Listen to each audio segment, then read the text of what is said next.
Hello and welcome back to my channel. My name is Maida and you're watching Maida Pours. For today's video, first, before I get started, I just have to say thank you.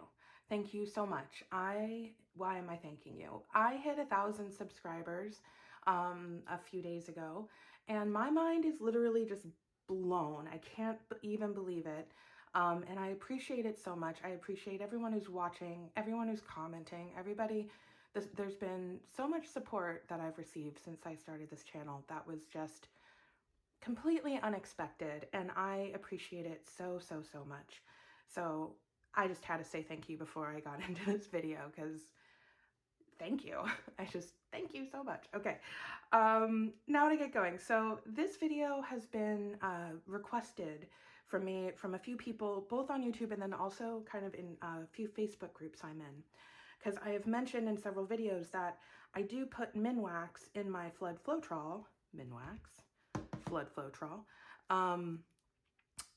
Not all the time, but pretty often these days, to just kind of help the Floetrol mimic Australian Floetrol. So the Minwax goes into our American Floetrol to help it mimic Australian Floetrol, which we all know is magical and made by elves under the light of the full moon and just has some amazing properties that American Floetrol does not have. So I am not putting this product in my Floetrol to do the bloom technique. I have yet to even try to tackle the bloom technique.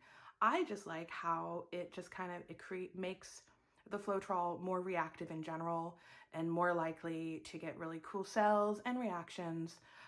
It's definitely helped me with like the pearl pores working, and just in general, I think it creates really beautiful effects. So that's why I do it. I definitely heard about it, I think because people were putting it into the Floetrol in like really complex recipes to try to like do the bloom technique.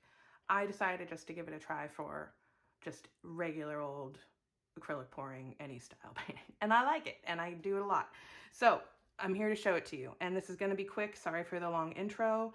I'll try to put timestamps so you can just fast forward through all of my thank yous in my introduction of why I'm showing this to you, and I'll just show it to you.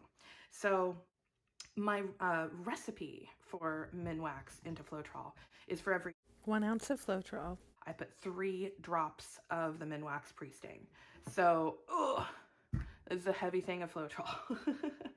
So I'm gonna first, I zero that out. Come on, there we go. So I zero that out. I still am gonna make sure my top is on tight. Shake the Floetrol. Now I'm gonna pour about 26 ounces. If I can get my Floetrol open. There we go. Childproof caps can't stop me. Okay.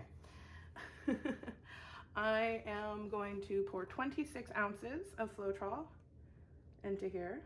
It's a little chunky, that's why you use the strainer. You're gonna get some chunks, but the strainer saves you from chunks. Again, if you are going to use a strainer like this for your Floetrol, do not use it in your kitchen any longer. It's no longer a kitchen utensil, it is a painting utensil. I don't think there's that many people out there using both as both, but I feel like I need to say that every time, just in case. Just in case anyone decided to steal my kitchen utensils and use them for both things. Don't do that. Okay, 26 ounces. The reason I'm measuring it so carefully is mostly because for this tutorial specifically, because I know exactly how much. So that's about 26 ounces. Okay. It is important, that's a little more than 26, but that's okay.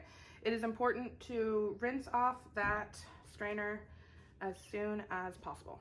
Okay, so I'm gonna take this. Now I've done this before, right? So I know that 2 milliliters is gonna be about 80 drops, and 2 milliliters is what this sort of pulls in when you just like put it in and suck it up. It pulls into. So 80 drops, that is the correct amount. That's we're still using the same ratio. 3 drops to every 1 ounce. But now I have about 26 ounces times 3. It's approximately 80. I mean, it's not exact math, but it's close. So instead of like dropping each one in, I just put in the 2 milliliters right there. Because I have in my past counted out each drop. And I know that's what it is. So 2 milliliters of Minwax equals about 80 drops. So you can, you know, kind of that. So that means if 80 drops is 2 milliliters, then 1 milliliter would be 40 drops. So if that helps you at all. Okay. So then I mix it up. And you do really want to make sure it's like really well incorporated, obviously. The idea is to kind of like add this as an ingredient to the Floetrol. I mean, that's my logic of this. So in my research, it seemed that Australian Floetrol has something similar to this in it as well. And so we're just putting it into the American Floetrol. And now I have a big old batch of Floetrol, a big old batch. And I'm going to be painting with this today. So thank you again so much for the 1,000 subscribers. Literally mind blown. Can't believe it. Thank you, thank you, thank you, thank you. And I hope you enjoyed this video. It's a short but sweet one. A lot of people have asked, how do you put your Minwax into the Floetrol? And this is how I do it. Again, this is the brand I use. It's the Minwax Pre Wood Conditioner. This is the oil-based one. I believe there's one out there that's water-based. I've never tried that.